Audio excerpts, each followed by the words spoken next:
BJP के वरिष्ठ नेता और बीजेपी प्रदेश कार्यकारिणी के सदस्य कुलदीप बिश्नोई आदमपुर की गलियों में पहुंच चुके हैं, आदमपुर के वोटर्स के बीच पहुंच चुके हैं, शादियों में भी शामिल हो रहे हैं और दुख सुख में भी लोगों का दुख साझा करने की कोशिश कुलदीप बिश्नोई करते नजर आ रहे हैं।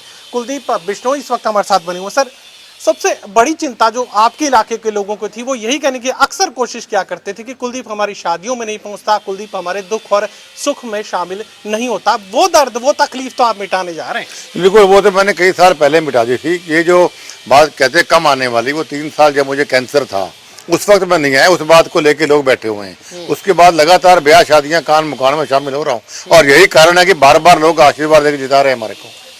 आपसे जुड़े जो लोग हैं, जो कार्यकर्ता हैं, हजका के वक्त से जो आपके परिवार के साथ जुड़े हुए हैं, पूरे हरियाणा प्रदेश में से तमाम जो लोग मुझे मिलते हैं सिर्फ एक ही बात कहते हैं कि कुलदीप इस बार अगर मिले तो ये जरूर पूछना कि वो अच्छा वक्त जो आना था वो आ चुका है क्या, तो वो भी कुछ उम्मीद करें। अच्छे वक्त की शुरुआत हुई है, अभी अच्छा वक्त की शुरुआत हो चुकी है और बहुत अच्छा वक्त आने वाला है।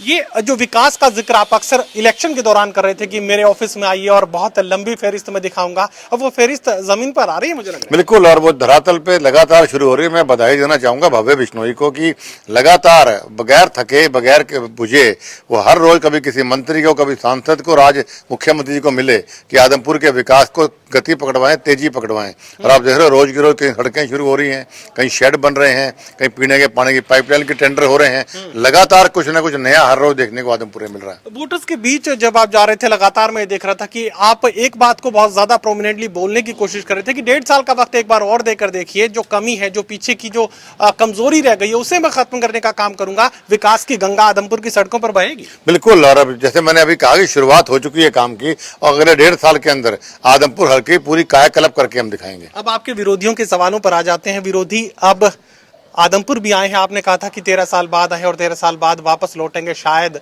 अभी वो वापस भी लौटे हैं और मीटिंग भी उन्होंने की है, कांग्रेस के कार्यकर्ताओं की मीटिंग की और ये भी कहा कि आदमपुर को 4 सेक्शंस में बांटेंगे और हर महीने यहाँ पर आदमपुर में कार्यकर्ताओं की मीटिंग लेने जेपी भी पहुंचेंगे और दीपेंद्र हुड्डा भी।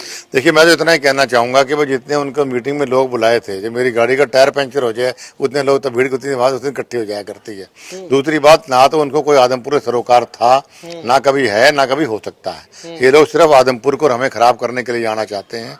और मैं फिर दोहराना चाहता हूँ कि मेरे जीवन का सबसे आसान इलेक्शन ये भव्य बिश्नोई का इलेक्शन था। इतनी आसानी से हम चुनाव जीते हैं, उन लोगों के पसीने लोगों ने निकलवा दिए। मैं बधाई देता हूं आदमपुर हल्के की जनता को कि जिन्होंने हरियाणा के पप्पू यानी दीपेंद्र हुड्डा को यहाँ फूंक मार के बजा दिया। और जेपी तो खैर कोई कुछ समझता ही नहीं। भूपेंद्र सिंह हुड्डा जी ने तो कांग्रेस पार्टी आला कमान को ये कहा कि जो परिणाम सामने आया 15,000 से जो हार उन्हें मिली है उससे वो संतुष्ट है।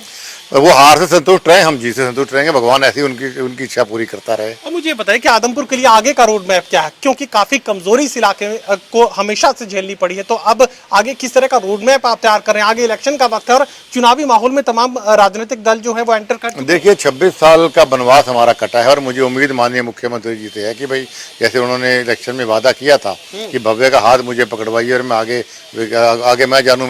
मेरा अगला सवाल भी वही। हाँ, तो वो अपने वादों को पूरा करेंगे और शुरुआत तो हमने कर दी है।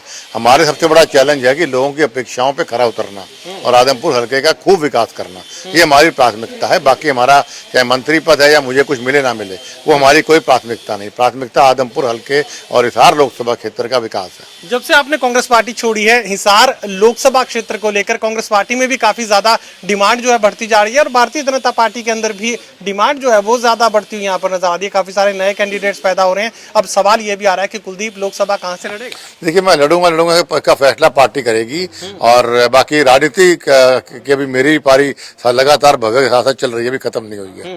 राजस्थान में भी संभावनाएं आपके लिए बनी हुई है? जहाँ पार्टी आदेश करेगी वही राजनीति करेंगे। चलिए, कुलदीप बिश्नोई आदमपुर के वोटर्स के बीच लगातार बने हुए और साफ ये कहने की कोशिश कर रहे हैं जो नाराजगी का असल कारण था उसे ही वो मिटने का काम कर रहे हैं और विकास को लेकर किसी भी तरह की कमी इस इलाके में नहीं रहने देंगे। सोगी कमल के साथ doctor Mahesh Kumar, total news, Adampur, Hisar.